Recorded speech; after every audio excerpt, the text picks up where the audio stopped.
The 5 substances, legal and illegal, that somebody with ADHD struggles with the most because they produce dopamine. These are the top 5 producing dopamine substances out there that when it comes to ADHD, we thrive on it. Dopamine is something that we don't harness like normal people do. So when it comes to these, number 5 is actually caffeine. Caffeine is a dopamine producing substance. We can become very reliant on caffeine.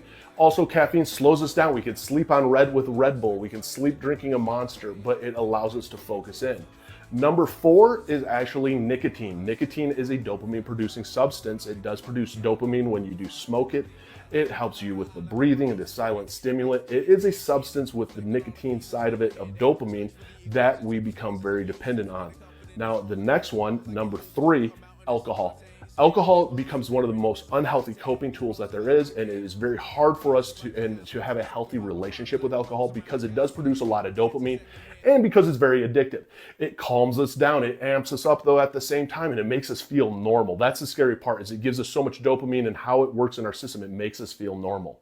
Now, number 2 is crystal meth. Crystal meth, a lot of people with ADHD, they don't feel like a tweaker. They're actually being productive all of a sudden, especially when it comes to unmedicated, because it is flooding with so much dopamine and it's lasting so long. You're able to actually start projects and finish projects.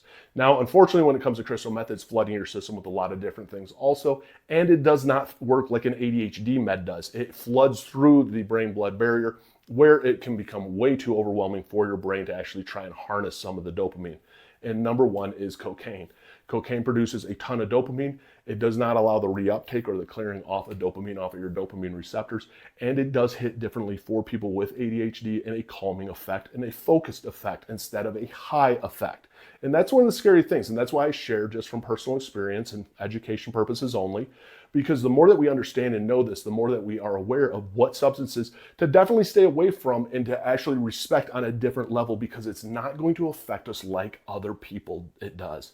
And we have to realize that and own that.